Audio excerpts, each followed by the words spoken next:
There's something about mountains, isn't there? We see these massive, majestic peaks, and there's this primal urge to conquer them, to stand on top of the world. And for decades, thousands have risked it all to reach the summit of giants like Mount Everest. But what if I told you that some of the most spectacular peaks on our planet are completely and very intentionally off limits? Right.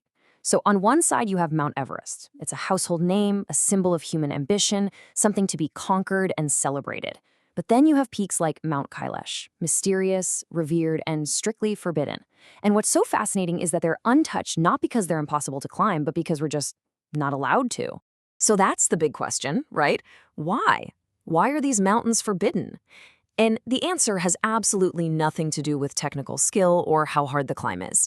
It has everything to do with faith, with respect, and with the powerful belief that some places are just too sacred for human footprints.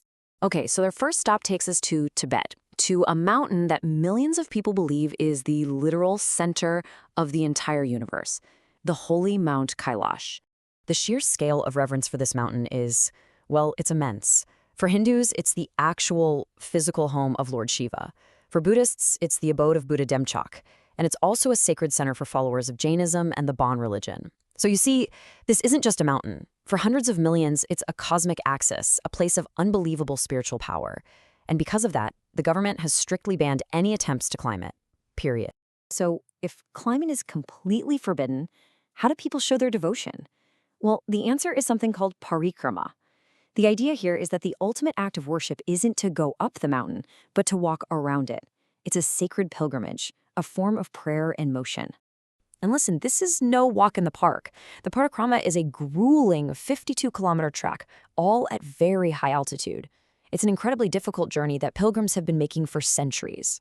It really shows you that achievement here isn't measured by the height you conquer, but by the devotion it takes just to complete that sacred circle.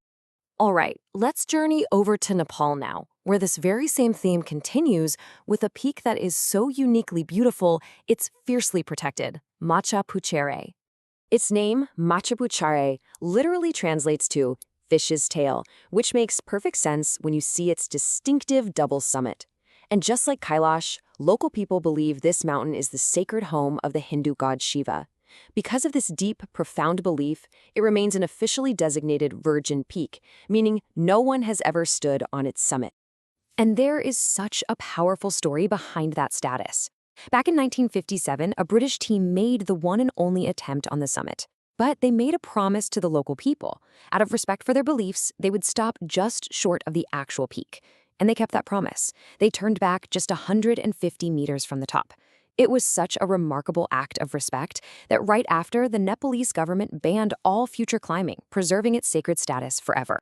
For our final stop, we're heading to the Kingdom of Bhutan, to a mountain that holds a very, very unique world record, Gangkhar Puensum. So, at 7,570 meters, this is a seriously formidable peak. It's actually the 40th highest in the world, a massive challenge that would normally have climbers from all over the globe lining up to tackle it. But it doesn't.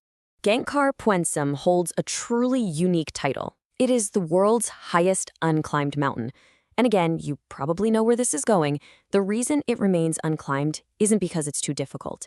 It's because of the deeply held beliefs of the Bhutanese people. You see, in Bhutan, mountains aren't just obstacles to be conquered. They are the sacred homes of gods and spirits. To honor this, the government took some pretty decisive action. In 1994, they banned climbing on any peak higher than 6,000 meters. Then, in 2003, they just banned all mountaineering entirely. It's a whole national policy that puts spiritual preservation way ahead of tourism dollars. So what connects these three incredible mountains, Kailash, Macha Picchu, and Gangkhar Puensum? It's a simple but really profound idea. True reverence, true respect, isn't found by planting a flag on a summit. It's found by maintaining a respectful distance and by acknowledging that some places in this world should probably just remain untouched. It really leaves us with a question to chew on, doesn't it? In our relentless drive to explore and conquer every corner of the map, what's the real summit of human achievement? Is it a physical peak we can stand on? Or is it a moment of wisdom? The wisdom to know when the most profound act of respect is to simply turn back and let the mystery endure.